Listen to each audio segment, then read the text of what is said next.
masuk kita ke segmen Q&A barengan Mas Damar. Mas, ini ada beberapa pertanyaan nih dari masyarakat yang sudah kita rangkum. Ada beberapa. Yang pertama, air susah, sering mati, tapi tagihan jalan terus. Iya, nggak serius aja itu. Nggak serius? Iya. Serius, gimana?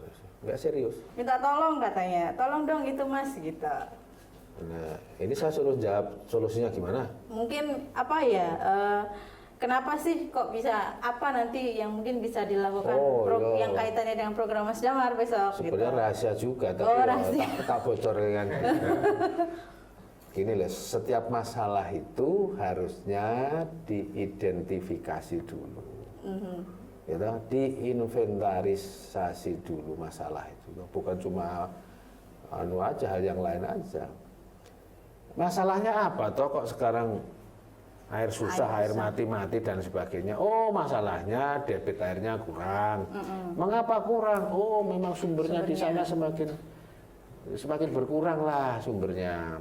Oh, ini jaringannya yang bocor-bocor atau apa. Masuk berpuluh-puluh tahun enggak ada solusinya. Gitu. Saya berkomitmen ke depan air minum, air itu sumber kehidupan. Jangan main-main terhadap air. Untuk itu PDAM ini, perusahaan daerah air minum ini harus dikelola dengan serius, dengan seprofesional mungkin, supaya apa? Supaya masyarakat terlayani dengan maksimal. Nah, seperti itu. Ini tempat saya aja, saya sekarang nggak gunakan PDAM. Saya sumur. Pakai sumur. Sumur kita filtrasi juga supaya ya layak minum, layak dipakai. Karena apa? Kalau pagi mati gimana? Percuma, Mas. Pagi pas kita mau aktivitas mati. Ini bukan hoax, ini serius, ini betul. Nanti kalau hoax saya dilaporkan nanti. Gitu. Kan enggak, ini memang kenyataan. Iya, ini betul. Iya, ini memang dari warga, Mas. Dari warga, kan? Iya. Nah, seperti itu. Kita betul-betul nanti kita identifikasi betul permasalahan di mana, solusinya gimana. Saya tahu solusinya pasti. Pemimpin itu harus solutif, solutif. Gitu, harus tahu Mas, harus bisa ada solusinya semua. Kalau kita menyerah lagi gimana? Masyarakat harus gimana? Nah, maka dari itu saya akan serius di tataran apa itu, di masalah air bersih itu. Oke. Pertanyaan yang kedua. Kenapa Mas makin banyak tawuran antar pelajar atau geng motor, Mas, gitu? Kira-kira besok solusinya apa ya? Loh, saya sudah sampaikan tadi yang pada season pertama, ini tak sampaikan lagi. Iya, ini tayangannya beda. Oh, beda. Tadi beda, harus dijawab. Ya. Saya jawab. Nah, pendidikan itu bukan cuma hanya di sekolah saja. Anak-anak itu jangan cuma dipasrahkan, setelah dari sekolah itu kan ke keluarga, ke lingkungan, pulang dia. Ini sudah menjadi tanggung jawab keluarga dan lingkungan. Bagaimana dia bisa tertib sesuai aturan kalau dia punya lingkungan yang tidak mendukung untuk itu. Kan seperti itu. Pendidikan agama itu penting juga, Pak, untuk menanggulangi kenakalan remaja. Ketakwaan itu penting. Mana yang harus dijalankan, mana yang tidak. Nah, ini problem kita bersama. Tentunya pemerintah akan hadir dan memfasilitasi semua hal supaya kenakalan remaja, khususnya tawuran, narkoba, ada sekarang namanya seks bebas dan sebagainya. Ini harus betul-betul. Ini masalah bersama. Pemerintah akan hadir di situ untuk bagaimana solusinya, kan seperti itu. Contoh, kita harus betul-betul berkomunikasi dengan namanya Forkompimda, Forum Komunikasi Pimpinan Daerah. Di situ ada polisi, ada TNI, ada kehakiman, kejaksaan. Nah, kita bareng-bareng, karena ini tanggung jawab bersama juga. Komunikasi harus berjalan, harus saling ngasih masukan dan sebagainya. Kita kawal ini, anak-anak ini kita kawal, warga ini kita kawal bareng-bareng. Aturan harus ditegakkan, seperti itu. Ini masalah komunikasi dan masalah kemauan bersama untuk menanggulangi itu semua. Gitu. Oke. Pertanyaan yang ketiga. Pak, saya kemarin jalan-jalan ke Kiai Langgeng, tapi kok sekarang sepi ya pengunjungnya ya? Besok kira-kira ada program baru nggak buat meramaikan Taman Kiai Langgeng? Taman Kiai Langgeng itu sudah sangat lama, saya sampai lupa itu berdirinya kapan itu kan gitu. Ya TK pun udah ada itu kan gitu. Artinya itu tempat wisata andalan Kota Magelang.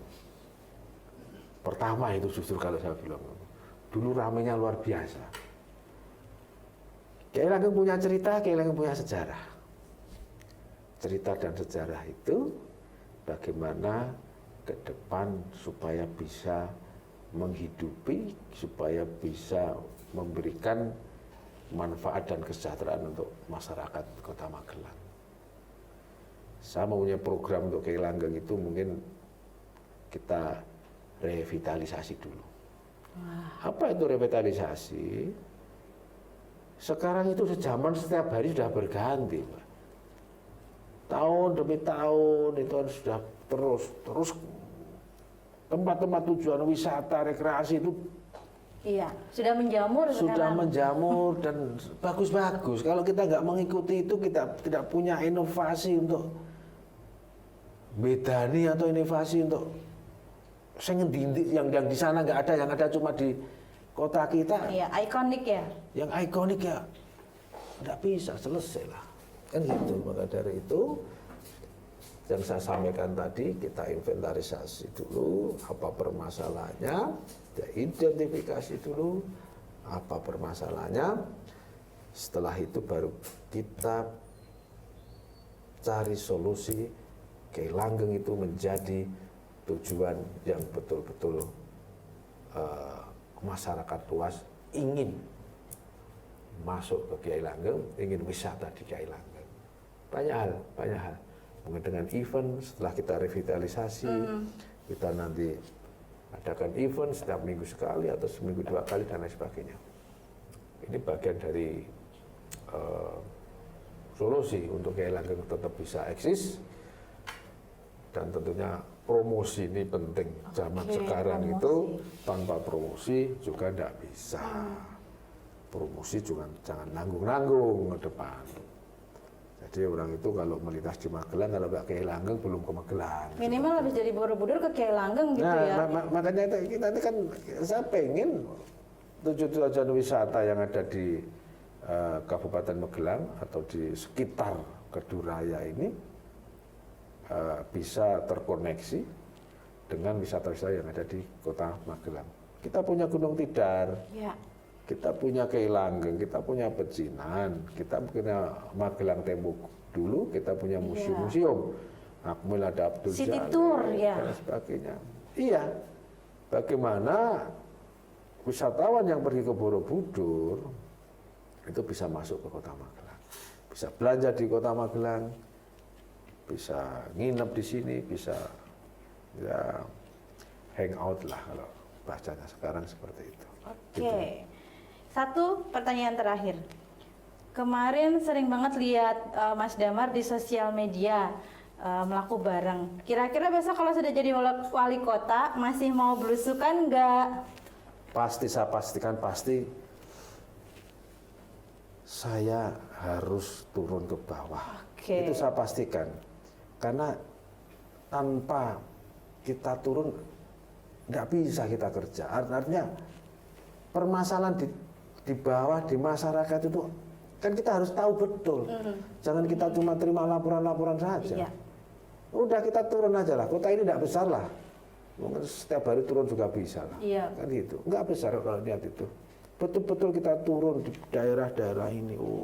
Magersari, di Tukangan, di mana-mana lah, Gedung Sari. Semua ini dengan ada permasalahan yang berbeda-beda ternyata. Saya akan turun pasti.